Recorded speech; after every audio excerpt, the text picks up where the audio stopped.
It began as a hushed exchange behind palace doors, one that senior aides tried to dismiss and legal clerks quietly buried. But the look on King Charles III's face as he emerged from that private briefing told a very different story. Something had surfaced, something old, and it didn't just challenge authority, it rewrote it entirely.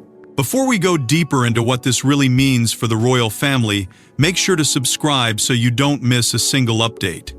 Reports suggest the discovery did not come from a routine review, but from a quiet internal audit initiated under the guise of estate housekeeping. The kind that rarely draws attention and almost never produces shockwaves. Yet this time, something hidden within the sealed legal archives tied to Prince Philip's final arrangements triggered immediate concern among senior advisors, forcing a rapid escalation that bypassed standard protocol. Insiders whisper that what was uncovered was not merely a clause, but a carefully constructed provision, one that had remained dormant, untouched, and perhaps deliberately overlooked until now, quietly embedded within the deeper legal fabric of the royal estate. Those familiar with the inner workings of such documents suggest that provisions of this nature are designed to operate in silence, activated not by announcement but by circumstance, and often only understood when their implications can no longer be ignored. And that moment, it seems, had arrived. Various interpretations of the briefing describe a shift in tone the instant the clause was read in full, as if the room itself had recalibrated to the weight of what it contained, leaving even the most seasoned advisors momentarily unsettled. The immediate response was swift and controlled, with access to the document reportedly restricted to a select circle, reinforcing the sense that this was no ordinary legal matter but something far more sensitive, something that required containment before interpretation. Palace administrative streams, ranging from legal counsel to estate managers, were quietly instructed to stand down. Their involvement paused as senior figures assessed the potential consequences. And at the center of it all stood Charles, not as a distant observer, but as a monarch confronted with a legacy that may not entirely bend to his authority. It is now whispered in the highest echelons that Anne, Princess Royal, may have had prior awareness of the clause, a detail that, if true, reframes the entire situation, suggesting that what appears sudden may in fact be the result of long-standing understanding held by only a few. That possibility alone has added another layer of tension, because it introduces the idea that this moment was not accidental, but anticipated, perhaps even prepared for. And as Charles absorbed the implications, the weight of the discovery seemed to settle not just on the present, but across decades of quiet decisions, carefully placed safeguards, and unspoken agreements. Because in a system built on continuity, nothing this significant exists without purpose, and nothing remains hidden without reason. But the truth buried inside that document wasn't just a legal technicality, it was a calculated safeguard designed decades ago, now threatening to reshape the balance of royal power.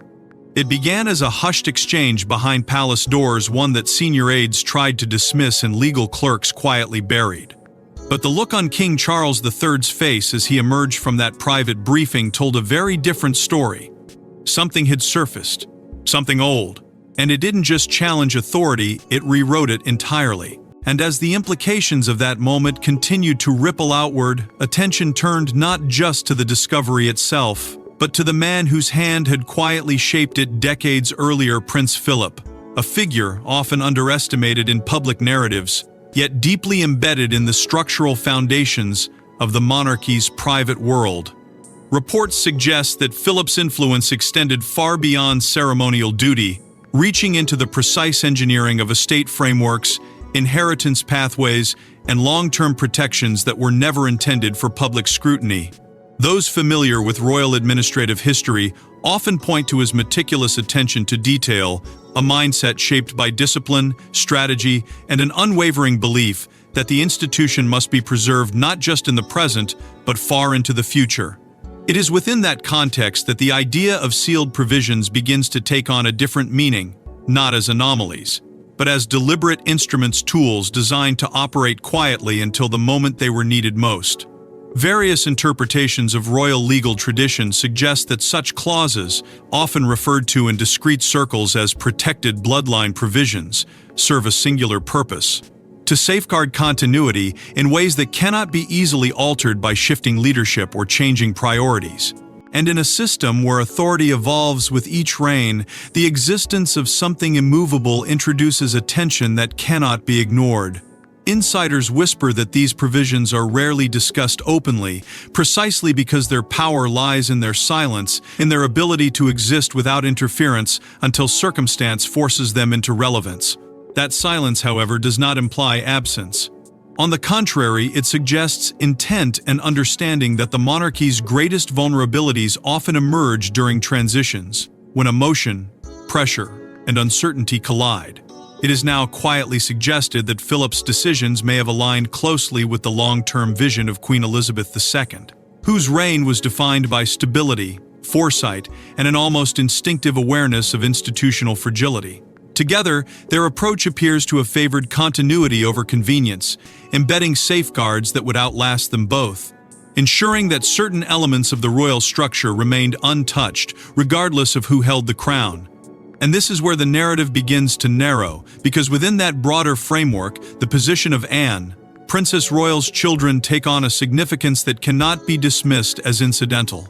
Sources close to the internal dynamics of the family suggest that their role within the extended royal framework has always been quietly understood, if not publicly emphasized, representing a line of continuity that operates just beyond the immediate spotlight.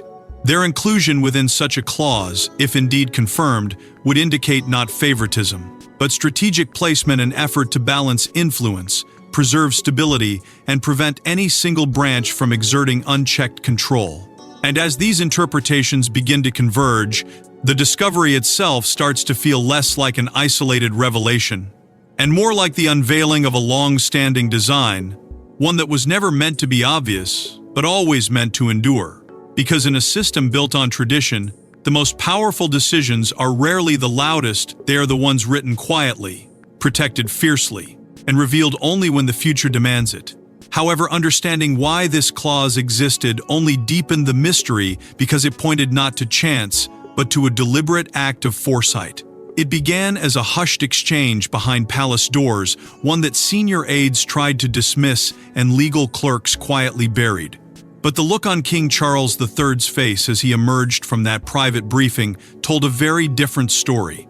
Something had surfaced. Something old. And it didn't just challenge authority, it rewrote it entirely. And as the full wording of that clause began to circulate within an increasingly restricted circle, the atmosphere reportedly shifted from confusion to something far more unsettling: recognition. Reports suggest that what had been uncovered was not a vague protective gesture, but a precise legal structure, one that appeared to shield the interests of Anne, Princess Royal's children, with remarkable clarity, leaving little room for reinterpretation or circumvention. Those familiar with the language of legacy documents whisper that the clause did not merely recommend preservation, it enforced it, binding specific assets and entitlements in a way that insulated them from redistribution, even under changing leadership. And that distinction, subtle at first glance, carried enormous weight. Because in a system where discretionary authority has long been one of the monarch's most powerful tools, the existence of something that resists that authority introduces a quiet but undeniable disruption.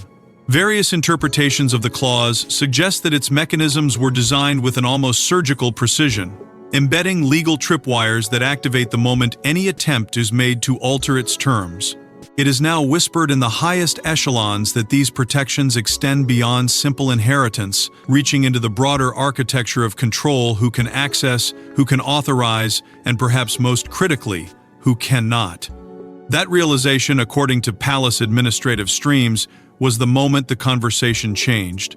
What had begun as a discovery quickly became a dilemma, because acknowledging the clause meant accepting its limits, and those limits, by all accounts, appeared to touch the very core of Charles's discretionary reach.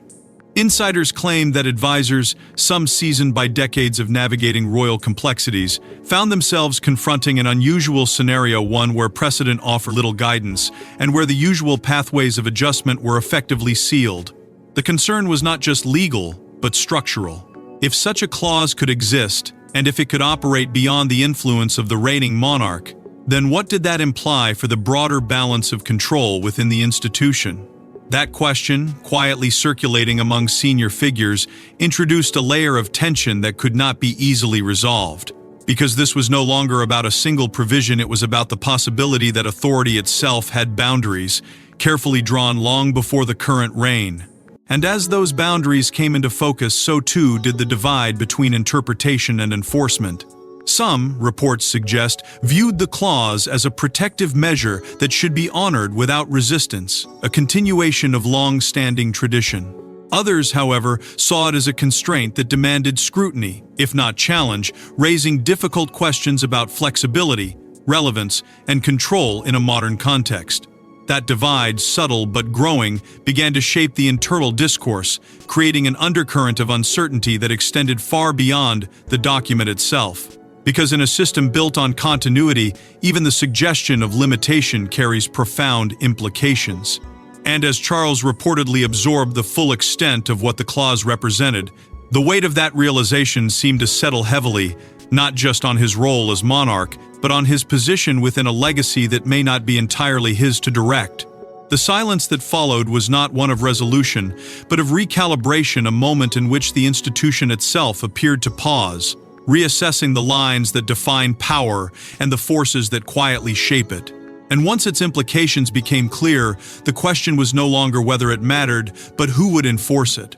It began as a hushed exchange behind palace doors, one that senior aides tried to dismiss and legal clerks quietly buried. But the look on King Charles III's face as he emerged from that private briefing told a very different story. Something had surfaced, something old, and it didn't just challenge authority, it rewrote it entirely. And while uncertainty rippled through the inner circle, one figure, according to reports, did not hesitate. Anne, Princess Royal, long regarded as the monarchy's most unyielding defender of structure and discipline, is said to have responded not with alarm, but with clarity. Insiders whisper that where others saw complication, she saw instruction and obligation not to question the clause, but to uphold it. This distinction, subtle yet powerful, reportedly marked the beginning of a shift that would redefine how the situation was handled behind closed doors. Those familiar with her decades of service often describe Anne as the embodiment of continuity, someone who operates not on impulse, but on principle, guided by an internal code that places duty far above personal interpretation. And it is precisely that reputation that, according to palace administrative streams, gave weight to her position when discussions grew uncertain. Reports suggest she framed the clause not as a disruption, but as a directive, something placed deliberately within the system, intended to function without interference, regardless of who currently holds authority. That framing, sources claim, began to influence the tone of internal conversations, gradually shifting them away from debate and toward implementation. Quiet coordination is said to have followed, not in dramatic gestures, but in measured steps, consultations with senior advisors, careful reviews of legal boundaries, and a steady alignment of those willing to support a path rooted in preservation rather than reinterpretation. It is now whispered in the highest echelons that Prince Edward may have played a stabilizing role in this process. His long-standing familiarity with institutional detail positioning him as a bridge between legal precision and operational reality. Together, their approach reportedly formed a quiet axis of control, one that did not seek confrontation, but did not retreat from it either. And that balance, firm yet restrained, began to reshape the internal dynamic in ways that were not immediately visible, but deeply felt. Because as Anne's position solidified, so too did the realization that this was no longer a matter of interpretation alone. It was about enforcement. And enforcement, even when framed as preservation, carries its own weight. Advisors who initially viewed the clause as a challenge to be managed reportedly found themselves recalibrating, recognizing that resistance would not only complicate matters, but risk undermining the very stability they were tasked to protect. The narrative, slowly but unmistakably, began to shift from questioning the clause to accepting its authority. And within that shift, a new balance emerged, one where influence was no longer defined solely by position, but by alignment with the deeper structures of the institution. Charles, at the center of it all, was said to be navigating this evolving landscape with measured restraint, aware that any overt move could disrupt the fragile equilibrium forming around him. The contrast was striking on one side, the weight of the crown and its expectations, on the other, the quiet force of a system designed to endure beyond any single reign. And as these forces settled into place, the lines of power became clearer, not through declaration, but through action. Because in the monarchy, authority is rarely seized, it is recognized. And in that recognition, Anne's role appeared to transform, not into something new, but into something long established, now brought into sharper focus by circumstance. But enforcement would not come without consequence, because honoring the past meant confronting the present. It began as a hushed exchange behind palace doors, one that senior aides tried to dismiss and legal clerks quietly buried. But the look on King Charles III's face as he emerged from that private briefing told a very different story. Something had surfaced. Something old. And it didn't just challenge authority, it rewrote it entirely.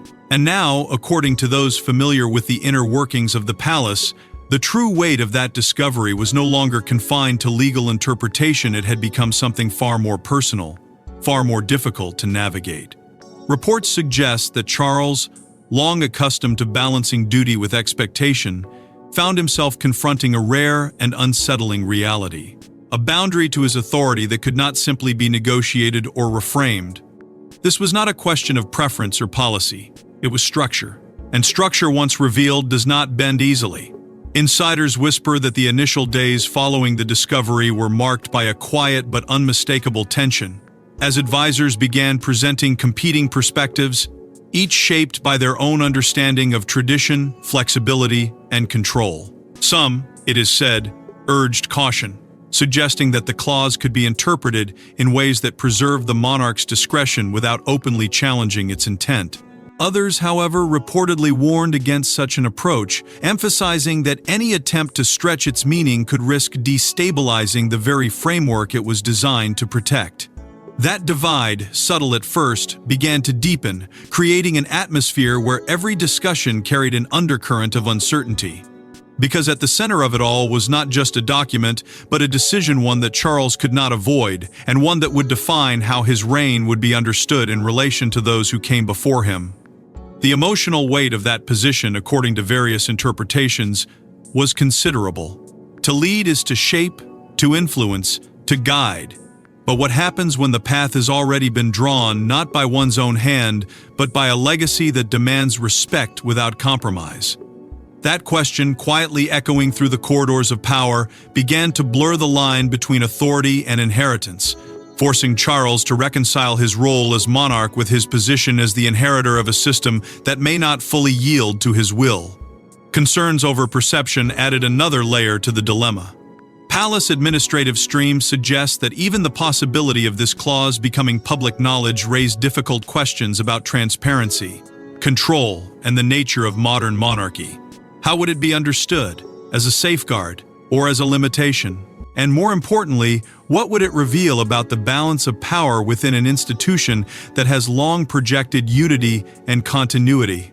These questions, though unspoken, lingered in the background, shaping the tone of every internal discussion. Meanwhile, internal divisions, though carefully contained, began to take form not as open conflict, but as quiet alignments. Subtle shifts in perspective that reflected deeper concerns about the future. Some figures, it is whispered, leaned toward preservation, seeing the clause as an essential anchor in uncertain times. Others viewed it as a complication that required careful management, if not reconsideration. And within that divide, Charles stood at the intersection, carrying not just the responsibility of decision, but the weight of consequence. Because this was no longer about legal frameworks or procedural limits. It was about identity, about legacy, about the delicate balance between honoring the past and leading the present.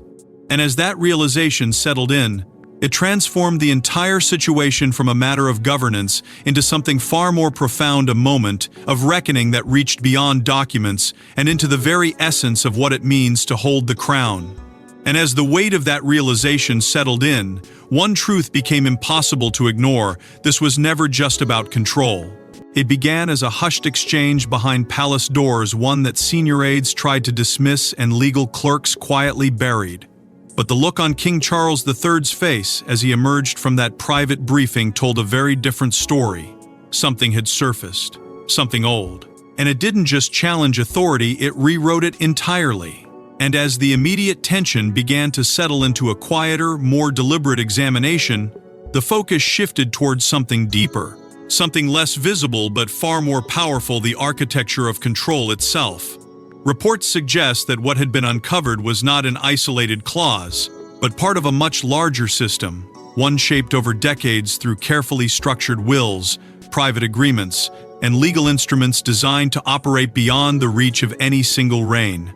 Those familiar with the inner workings of royal governance often describe these mechanisms as the unseen foundation of continuity, a framework that ensures stability not through visibility, but through permanence. It is now whispered in the highest echelons that such documents are rarely about immediate outcomes. Instead, they are about shaping possibilities, defining limits, and quietly guiding the direction of the institution long after their creators are gone. And in that sense, the clause attributed to Prince Philip begins to take on a different dimension, not as a reaction to a specific moment, but as part of a broader intention to establish balance within a system that is constantly evolving. Various interpretations suggest that Philip's approach may have been rooted in a desire to prevent concentration of influence, ensuring that no single branch of the family could dominate the institutional landscape without constraint.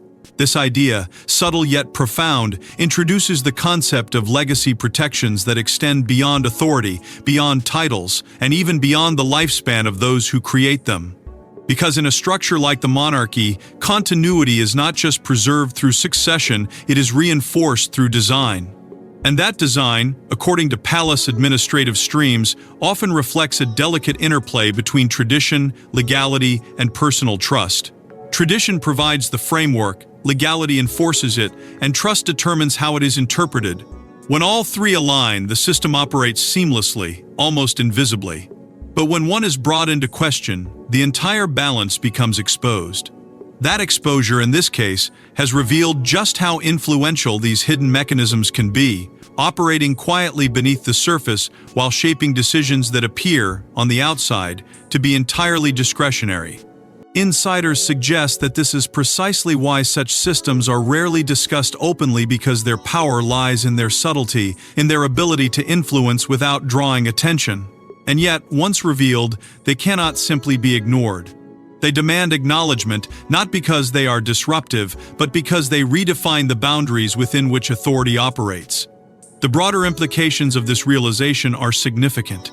If such protections exist within one context, it raises questions about where else similar structures may be embedded, quietly influencing the future of succession, governance, and internal balance. It suggests a monarchy that is not only shaped by those who lead it, but also by those who have anticipated its challenges long before they arise. And as this understanding begins to take hold, the narrative shifts once again from reaction to reflection, from uncertainty to recognition. Because what is being confronted is not just a clause, but a philosophy, a belief that the strength of the institution lies not in the flexibility of power, but in the certainty of its limits.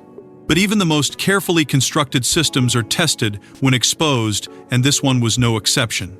It began as a hushed exchange behind palace doors, one that senior aides tried to dismiss and legal clerks quietly buried. But the look on King Charles III's face as he emerged from that private briefing told a very different story. Something had surfaced, something old. And it didn't just challenge authority, it rewrote it entirely. And yet, as the days that followed began to unfold, the reaction was not explosive, not public, not even openly acknowledged. Instead, according to reports, it was something far more controlled and almost deliberate stillness that settled over the institution, as if the weight of the discovery had been quietly absorbed rather than outwardly confronted. Insiders whisper that behind that calm exterior, a quiet internal agreement began to take shape, one that did not require formal announcement because it did not need one. The clause, it seems, would be upheld, not debated, not challenged, simply respected. That decision, subtle in its execution, carried a profound implication. It suggested that the system itself had spoken, and those within it had chosen to listen. Palace administrative streams indicate that the process was handled with extreme discretion. with discussions narrowing to a small circle and documentation carefully contained, ensuring that no unnecessary attention would be drawn to what had transpired. There were no public statements, no clarifications, no visible shifts that could be easily identified from the outside. And yet, within that silence, a transformation had already occurred. It is now whispered in the highest echelons that Anne, Princess Royal's position, once defined by reputation, had quietly solidified into something more concrete and unspoken authority rooted not in declaration, but in alignment with the deeper structures of the institution. She did not need to assert control because the situation itself had reinforced her standing. That quiet reinforcement, according to those familiar with the dynamics, was perhaps more powerful than any formal recognition could have been. Meanwhile, Charles maintained his composure, presenting the same measured presence expected of him, even as the internal landscape around him subtly shifted. Reports suggest that this outward steadiness was not a sign of resolution, but of adaptation, a recognition that leadership, in this moment, required restraint rather than assertion. Because to challenge what had been uncovered would risk unsettling the very foundation he was sworn to protect. Advisors, aware of the delicate balance, reportedly moved quickly to contain any potential leak, tightening communication channels and reinforcing the boundaries of confidentiality. The priority, it seems, was not to erase what had happened, but to ensure that it remained within the controlled environment where it could be managed without external interference. And so, the issue appeared on the surface to settle. No announcements, no visible conflict, just a quiet return to normalcy. But those closest to the situation suggest that this calm was not the absence of tension, it was its containment. Because beneath the surface, the implications remained, unresolved and quietly acknowledged, shaping decisions in ways that could not be easily seen, but would not be easily forgotten. The clause had done more than define a boundary, it had revealed one. And once revealed, such boundaries do not disappear. They remain, influencing every choice that follows, reminding those in power that authority, no matter how visible, is never absolute. Because in the monarchy, silence doesn't erase tension, it preserves it. It began as a hushed exchange behind palace doors, one that senior aides tried to dismiss and legal clerks quietly buried. But the look on King Charles III's face as he emerged from that private briefing told a very different story. Something had surfaced, something old. And it didn't just challenge authority, it rewrote it entirely. And now, as the echoes of that moment settle into the quiet rhythm of continuity, what remains is not the shock of discovery, but the deeper realization of what it truly represents. Because this was never just about a clause or a restriction, or even a question of authority, it was about the enduring influence of Prince Philip, a figure whose legacy, according to those who understand the inner workings of the institution, continues to shape its course long after his voice has fallen silent. Reports suggest that Philip's approach to the monarchy was never reactive, it was anticipatory, rooted in an understanding that true stability is not built in moments of calm, but secured in preparation for moments of uncertainty. And in that sense, the discovery of this provision does not feel like an interruption, it feels like a continuation, a quiet extension of decisions made decades earlier, now revealing their purpose with unmistakable clarity. Those decisions, embedded within the legal and structural framework of the monarchy, carry a kind of permanence that transcends individual reigns, reinforcing the idea that the institution is not guided solely by those who lead it, but also by those who have shaped it from within. It is now whispered in the highest echelons that this is the true nature of royal continuity, not a straight line of succession, but a layered system of safeguards, each designed to preserve balance, prevent overreach, and ensure that no single moment of leadership can override the deeper architecture of the crown. And within that architecture, the role of Anne, Princess Royal, emerges not as an anomaly but as a necessity. Her quiet alignment with these safeguards, her instinctive adherence to their intent, positions her not as a challenger, but as a protector, someone who does not seek to reshape the system, but to uphold it exactly as it was designed. That role, subtle yet profound, stands in contrast to the position of Charles, who now carries the dual weight of leadership and limitation. Because to be king in this context is not simply to command, it is to inherit, to navigate, and at times to accept the boundaries set by those who came before. That acceptance, according to various interpretations, is not a sign of weakness, but of continuity, a recognition that the strength of the monarchy lies not in the flexibility of power, but in the certainty of its structure. And as this understanding takes hold, the narrative shifts once more, from tension to reflection, from conflict to clarity. Because what has been revealed is not a flaw in the system, but its design a reminder that true control within the monarchy does not reside in visible authority, but in the invisible frameworks that guide it. Those frameworks, shaped by trust, reinforced by tradition, and protected by individuals who understand their significance, form the foundation upon which every reign is built. And in that foundation, the past and the present are not in opposition, they are in alignment, each reinforcing the other in ways that are rarely seen, but always felt. Because long after titles change and reigns pass, it is the unseen decisions, the ones written in silence, that define who truly holds the future. Thanks for watching. Please don't forget to like and subscribe, and we will see you in the next one.